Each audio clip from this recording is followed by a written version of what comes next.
Welcome to the Elevate Life Project with your host, Michael Kohan. At the Elevate Life Project, we are dedicated to inspiring people to achieve their goals and live their dreams to their highest potential. Aim higher. Elevate your life.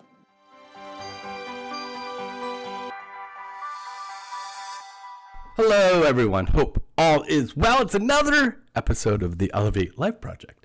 And today, what we're going to talk about is how to connect with your emotional self.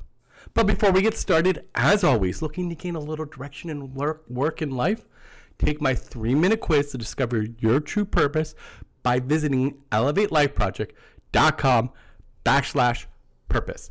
After the quiz, I'm going to give you my top tips for making goals that align with your unique strengths. Now, let's get started and let's talk about how to connect with your emotional self. Let's be honest. In today's world, it seems we're either too busy to pay attention to our emotions, or we believe that emotions are bad and should be ignored. Emotions are messages from our brain. The messages might be important or incorrect, but they are messages nonetheless. It doesn't make sense to belittle or ignore them. Acknowledging, assessing, and managing your emotions enables you to control yourself more effectively and make better decisions. So, how do you manage your emotions and gain control? Well, first off, you need to learn what calm, relaxed, and content feel like.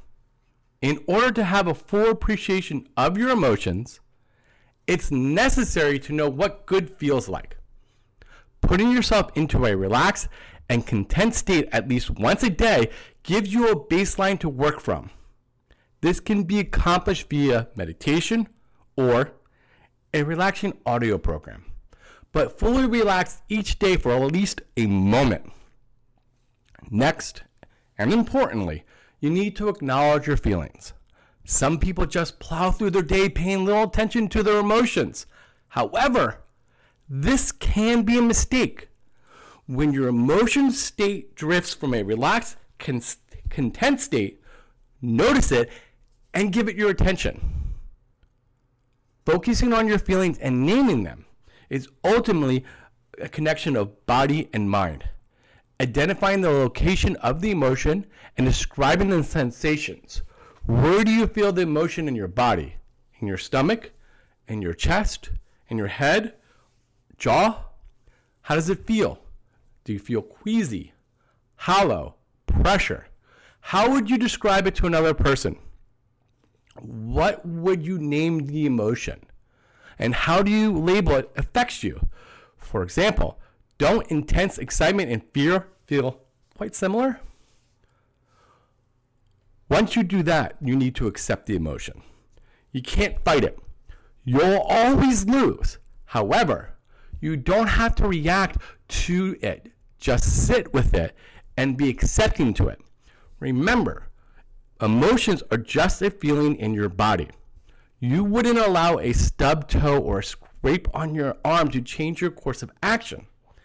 Maybe a particular emotional reaction isn't good enough reason to change your plans either.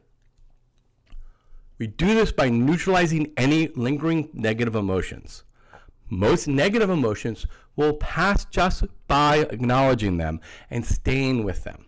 If this fails to work, it's time to go to the next step.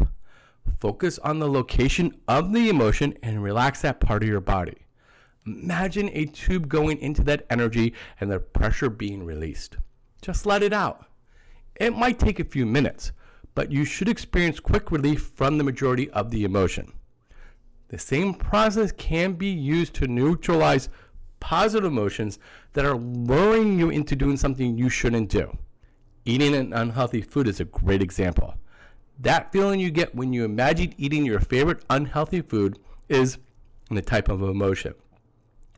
Think about why you had an emotional reaction in the first place. Whether the emotion you experienced was positive or negative, think about what happened. Why did you respond the way you did?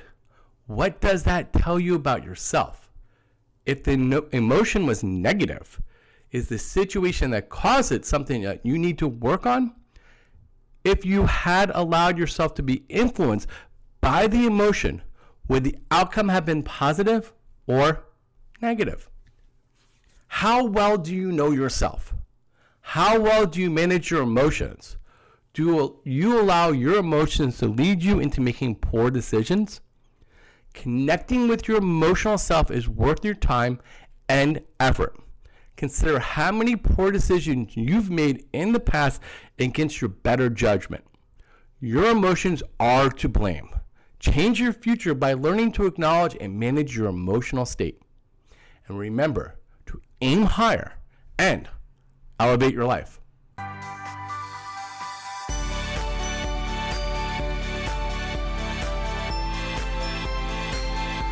Thank you for listening to the Elevate Life Project. I hope you enjoyed this episode. If you like our show, please write us a review. By writing us a review, you will help raise our profile so more people can find our show. Links to our sponsors and other tools can be found in our show notes along with other useful information. For more information on our coaching classes, please visit our website at elevatelifeproject.com and sign up for our newsletter. Remember, aim higher, elevate your life.